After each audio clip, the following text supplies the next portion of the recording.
नमस्कार, जोहार। मैं यशस्विनी और आप देख रहे हैं सोना झारखंड। आइए जानते हैं झारखंड के 50 मुख्य खबरों को फटाफट अंदाज में।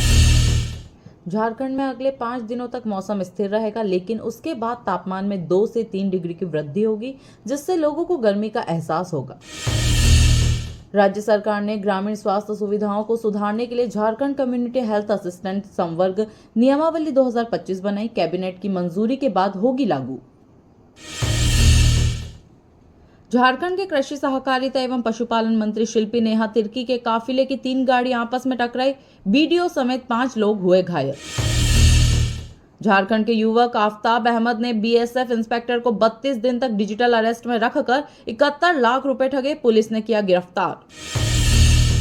झारखंड हाईकोर्ट ने नगर निगम में लीगल ऑफिसर के बजाय अपर प्रशासक द्वारा नक्शा पास करने की प्रक्रिया पर मौखिक रोक लगाई। स्मार्ट सिटी में यह नियम लागू नहीं।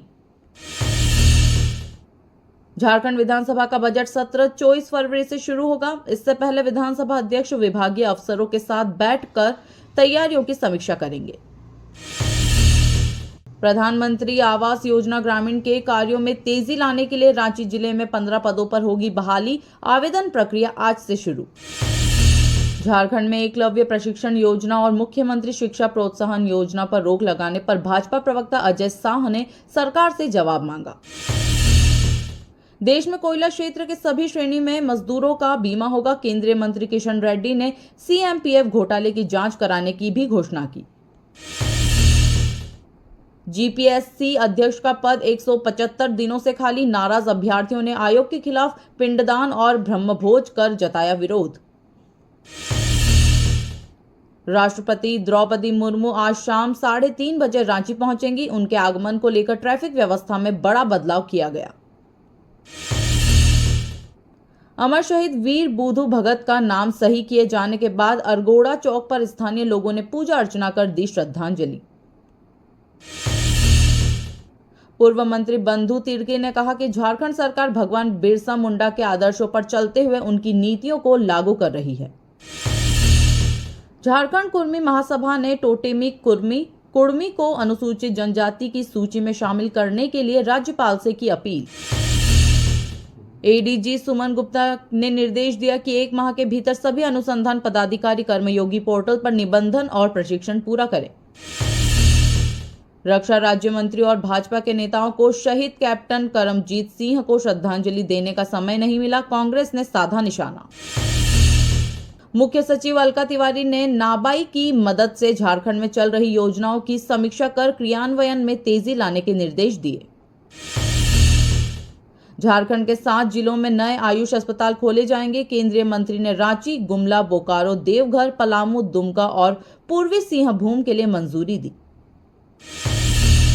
आदिवासी छात्र संघ ने राज्यपाल से मुलाकात कर कुडुख, संथाली, मुंडारी, खड़िया और हो भाषाओं के विकास को लेकर ध्यान आकर्षित कराया।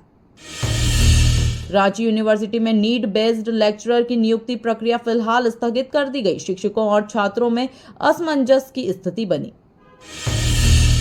रांची यूनिवर्सिटी प्रशासन ने मौलाना आजाद कॉलेज के शासी निकाय के कार्यों पर रोक लगाई। कारणों को लेकर अब तक स्पष्टता नहीं। सीएमए इंटरमीडिएट परीक्षा में 34 और फाइनल परीक्षा में 16 छात्रों ने सफलता हासिल की। आईसीएमएआई ने दिसंबर 2024 के नतीजे घोषित किए।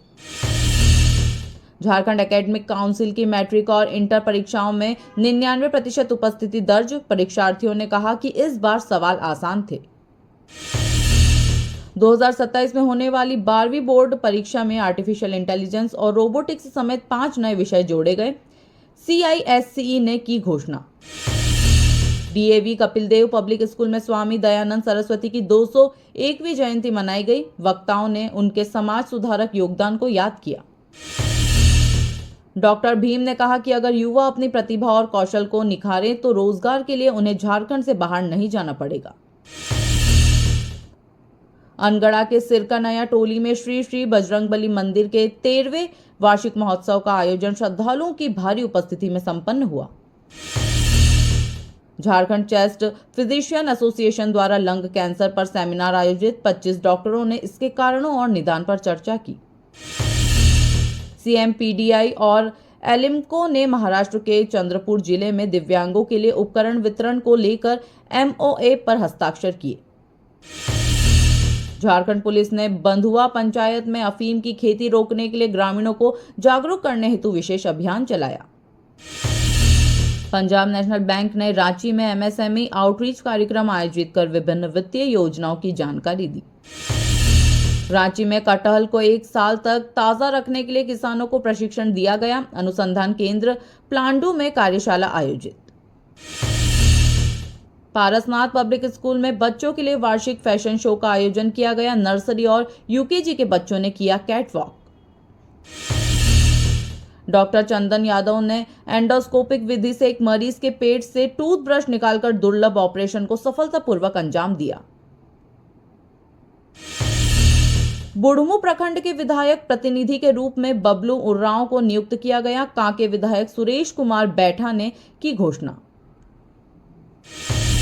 संत अल्बर्ट कॉलेज में नॉन फॉर्मल विद्यार्थियों के लिए वार्षिक कार्यक्रम आयोजित। खेलकूद प्रतियोगिता में छात्रों ने बढ़ चढ़कर भाग लिया। CCL के जन आरोग्य केंद्र गांधीनगर में निशुल्क मोतियाबिंद जांच शिविर आयोजित। लेंस प्रत्यारोपण की सुविधा भी दी गई। GEL चर्च के सेवानिवृत्त बिशप अमृत जय एक्का को श्रद्धांजलि दी गई। 70 वर्ष की उम्र में हुआ निधन। DSPMU में हिंदी की assistant professor doctor Yashodhara Rathore का निधन। शिक्षकों और छात्रों में शोक की लहर। रांची के न्यू मधुकुंभ में बाबा मंदिर की प्राण प्रतिष्ठा और रुद्र चंडी महायज्ञ का आयोजन 15 से 18 फरवरी तक किया जाएगा। रातू रोड कब्रिस्तान में खूबसूरत बुलंद दरवाजा लगेगा। नए स्वरूप के लिए संग बुनियाद जल्द रखा जाएगा। धार्मिक स्थलों पर अवैध कब्जे के खिलाफ सख्त कार्रवाई होगी। झिटंकी टोली में सरना स्थापना समारोह संपन्न। श्री सर्वेश्वर महादेव की भव्य शिव बारात 26 फरवरी को निकलेगी। आयोजन समिति के अध्यक्ष प्रवीण बने। चार्टर्ड अकाउंटेंट्स परिषद के नए अध्यक्ष बने चरणजोत सिंह नंदा। प्रसन्ना उपाध्यक्ष पद पर निर्वाचित हुए। श्री श्याम परिवार रांची द्वारा निशान पूजन और सुंदरकांड पाठ हुआ। भव्य श्याम प्रभु झांकी 15 फरवरी को निकाली जाएगी। बूटी स्थित श्री महावीर मंदिर का 3रा वार्षिकोत्सव 21 फरवरी से शुरू होगा। भव्य धार्मिक अनुष्ठानों का आयोजन। JCI रांची के रक्तदान शिविर में 25 यूनिट रक्त संग्रह हुआ। हरिओम टावर में आयोजित हुआ शिविर। रांची यूनिवर्सिटी में विश्व रेडियो दिवस मनाया गया। संचार छात्रों को रेडियो के ऐतिहासिक सफर की जानकारी दी गई। रेड बुल फुटबॉल कमेटी द्वारा 40+ चतुर्थ फुटबॉल टूर्नामेंट 23 फरवरी को ओल्ड विधानसभा ग्राउंड में आयोजित होगा। अमर शहीद वीर बुधू भगत को 193 शहादत दिवस पर श्रद्धांजलि दी गई। वीर बुधू चौक पर कार्यक्रम आयोजित।